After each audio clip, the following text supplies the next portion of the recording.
Hello everyone, welcome to Brain of Solution. Today we'll be doing question number 3 from exercise 13D. Question is, this is a boy Golu.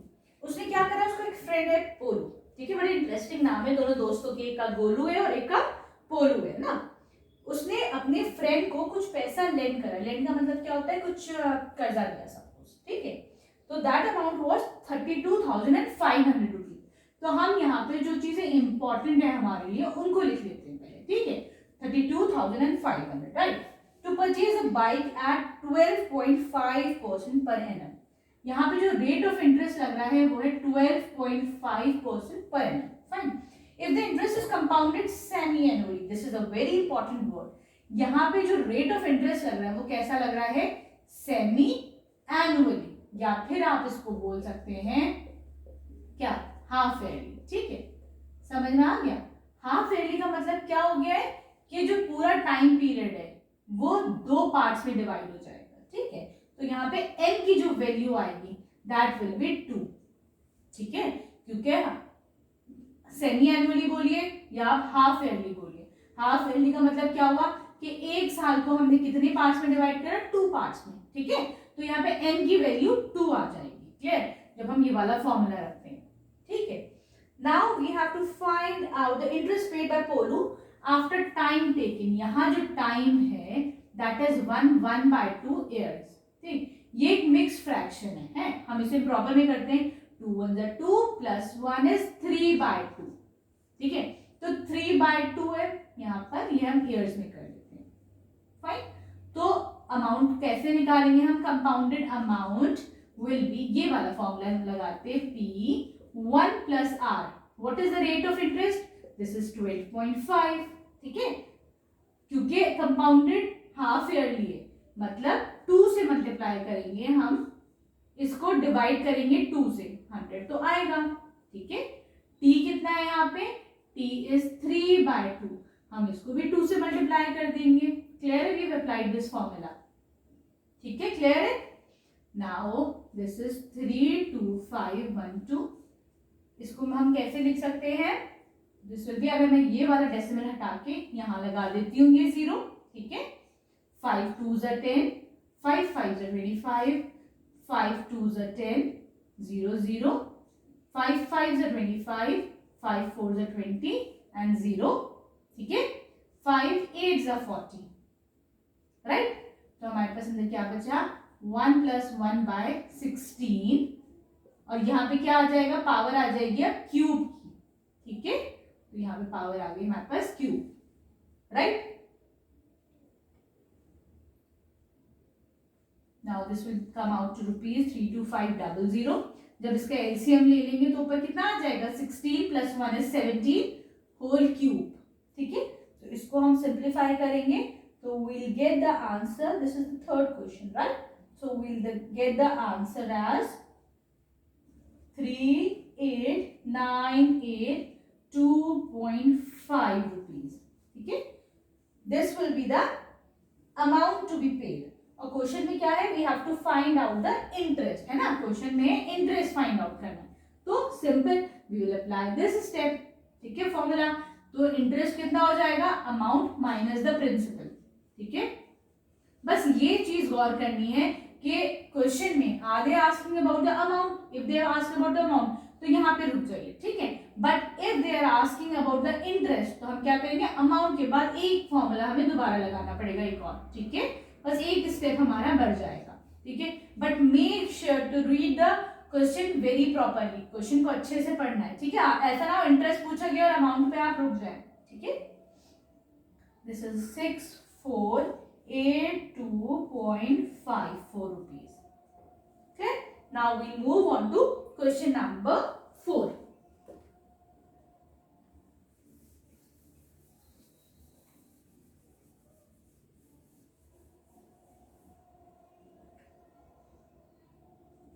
Question number 4, we have to calculate the amount if 18,000 is invested at 5% per annum. ठीक है, कि हमें यहाँ पे amount निकालना है. ठीक है, यहाँ जो प्रिंसिपल है that is 18,000 rupees and is invested at 15% per annum. यहाँ जो रेट ऑफ इंटरेस्ट है दैट इज 15%. ठीक है, and this is compounded half yearly for 1 year. तो टाइम पीरियड इज 1 ईयर और यहाँ पर क्या हो रहा है, कंपाउंडेड हाफ ईयरली। मतलब क्या होगा, अगर 1 साल का टाइम है तो ये कितने पीरियड्स में स्प्लिट होगा, हाफ ईयरली, मतलब पहले 6 महीने देन नेक्स्ट 6 मंथ। इसका मतलब क्या होगा, एक यहाँ पे 6 मंथ, एक यहाँ पे 6 मंथ, तो एन कितना हो जाएगा, 2 हो जाएगा। क्लियर है, क्योंकि कंपाउंडेड हाफ ईयरली, ये बस अच्छे से समझना है। ठीक, क्वार्टरली होता तो n इज इक्वल टू 4 हो जाता, राइट। तो यहाँ पर हमारा फॉर्मूला हो जाएगा, compounded amount will be principal 1 plus r is 15 upon 100, और इस r को हम डिवाइड करेंगे n से। n यहाँ पर 2 है क्योंकि कंपाउंडेड हाफ ईयरली है। ठीक है, टाइम पीरियड हो जाएगा 1 इंटू 2 इज 2 आ जाएगा, यहाँ पे स्क्वायर हो जाएगा। ठीक, 5 3 is 15, 5 2 is 10, 0 है। ठीक है, 1 प्लस 3 बाय 40 का स्क्वायर, दिस इज 18,000। ये हो जाएगा 40 प्लस 3 का square, this is 18,000, this is 43 by 40 का स्क्वायर। ठीक है, तो इसको जब हम सॉल्व करेंगे, so we get the answer as 2801.25। ये क्या हो जाएगा, this will be the amount to be paid out. ठीक है, जो अमाउंट वापस करना है। ठीक, now we will come to question number 5।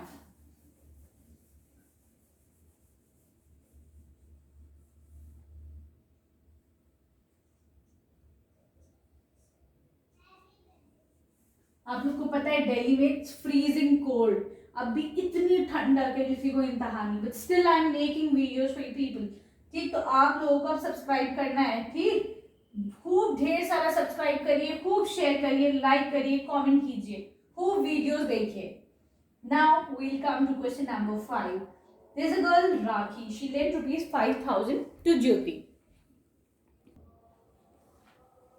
Now in this question, Rakhi lent rupees 5,000 to Jyoti at rate of interest is 8.153%। ठीक है, यहाँ पर this is compounded annually, ऐसा नहीं है कि हाफ ईयरली या फिर क्वार्टरली का जिक्र किया गया है। ठीक है, and the time taken is 2 years। तो हम यहाँ पे कौन सा फॉर्मूला लगा देंगे, कंपाउंडेड अमाउंट, ये वाला फॉर्मूला लगाएंगे, P 1 plus R upon 100 raise to the power T। ठीक है, अमाउंट यहाँ पे है 5,000, 1 प्लस रेट ऑफ इंटरेस्ट कितना है यहाँ पर, 3 8 जा 24 प्लस 1 25/3 लिख सकते हैं इसको। ठीक है, 25/3 into this 100 raise to the power this 2। ठीक है, 4 है। ठीक, तो ये हो जाएगा 5,000, दिस इज 12 प्लस 1 इज 13 का स्क्वायर। ठीक है, तो फिर यहां पर आंसर क्या आ जाएगा इसका, रुपीज 5,868.05। क्लियर? ठीक है, समझ में आ गया। ये तो सिंपल था ना, ये क्योंकि ये तो बस कंपाउंडेड एनुअली था, तो हमने नॉर्मल जो हमारे पास फॉर्मूला है हमने वही लगा दिया। ठीक है, तो it was bit easy. Now we move on to question number 6। This is the last question of this exercise. इसमें क्या है, जो प्रिंसिपल गिवन है that is 10,000 rupees. This question is very interesting, ये अच्छा क्वेश्चन है। ठीक है, यहाँ प्रिंसिपल आ गया 10,000 rupees. The time taken is 12 months. 12 months का मतलब क्या होता है, अगर हम इसे ईयर में करते हैं तो 12/12 ईयर लिख सकती हूँ, मतलब 1 ईयर। ठीक है, I can write it as 1 year. Fine, rate of interest here is 10%. Now in the first part, A part, we have to find out the interest compounded annually.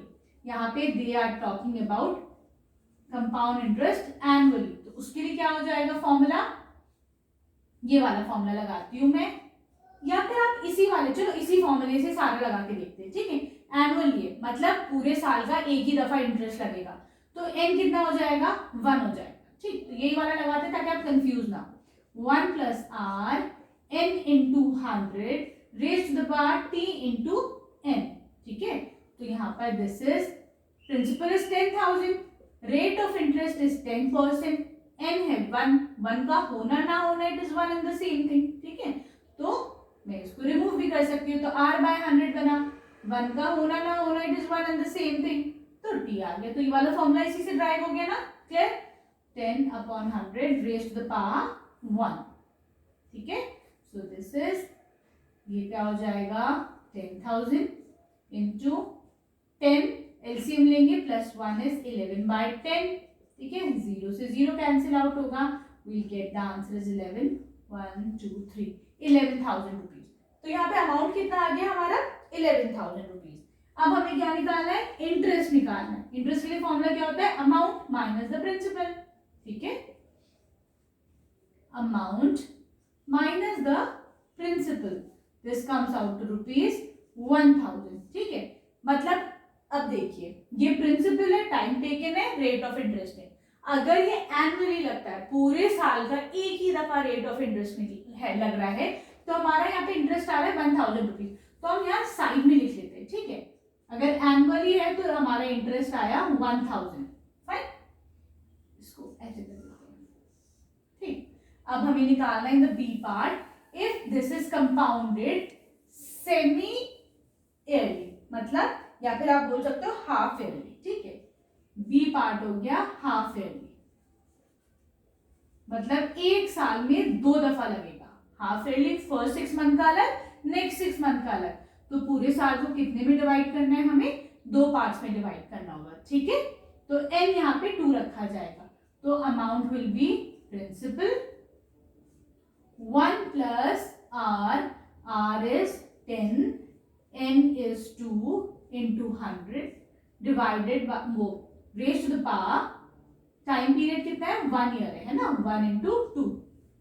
ठीक है, तो दिस इज 0 से 0 cancel out हो गया, this is 10,000, this is 20 plus 1 is 21 का square. ठीक है, तो जब हम इसको सिंप्लीफाई करते हैं we'll get the answer as 11025 rupees. ठीक है, तो इंटरेस्ट कितना आ जाएगा, अमाउंट माइनस द प्रिंसिपल, हमने ये वाला फॉर्मूला लगाया है, अमाउंट इज 11,025 माइनस 10,000 रुपीज।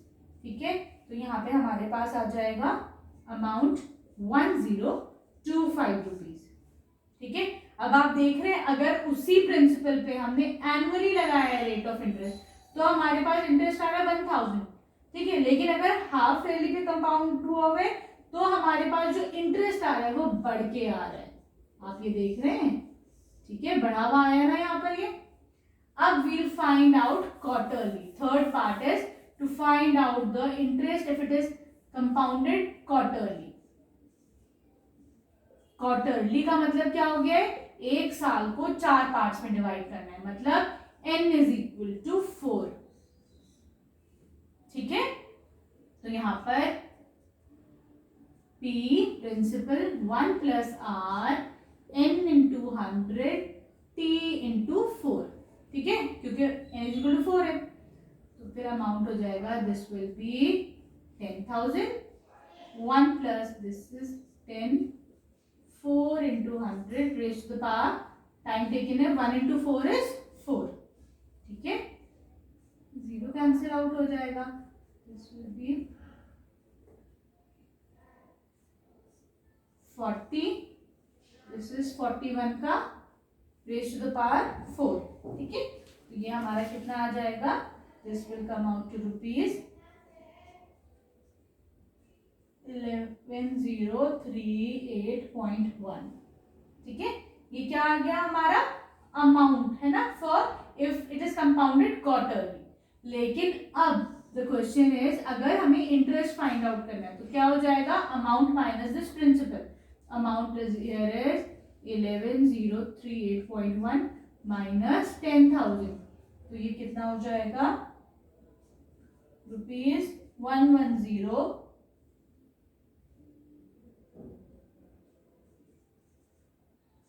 ठीक है, तो आप देख रहे हैं। अब चलिए सबको रब करके हम थोड़ा सा इसको थोड़ा स्टडी करते हैं, है ना। जो आंसर्स आए हैं हमारे ये कितने वैरी कर रहे हैं, और अगर क्वार्टरली होता है तो द आंसर इज 1038.1। तो आप ये देखिए कि वही प्रिंसिपल है, वही रेट ऑफ इंटरेस्ट है, वही टाइम टेकन है, लेकिन अगर एनुअली सिर्फ रेट ऑफ इंटरेस्ट एक दफा लग रहा है पूरे टाइम पीरियड में, है ना, पूरा टाइम पीरियड 12 मंथ का था, एक दफा रेट ऑफ इंटरेस्ट लगा तो 1000 आया इंटरेस्ट, ठीक है। लेकिन वहीं अगर रेट ऑफ इंटरेस्ट 2 दफा लगा, मतलब हाफ ईयरली पे लगा, तो हमारा इंटरेस्ट बढ़ के आ गया 1025, ठीक। लेकिन क्वार्टरली लग रहा है, मतलब 1 2 3 4, एक पार्ट पे अलग रहा 3 मंथ्स में रेट ऑफ इंटरेस्ट लगा 10%, ठीक है। अगले 3 मंथ्स पे अगेन 10% इज कंपाउंडेड, फिर अगले 3 मंथ्स के लिए फिर रेट ऑफ इंटरेस्ट लगा, फिर लगा, तो हमारा कितना ज्यादा इंटरेस्ट आ रहा है, ठीक है। तो अब थोड़ा सा लॉजिक भी क्लियर हो गया ना ये। Now we will come to the next exercise in the next video.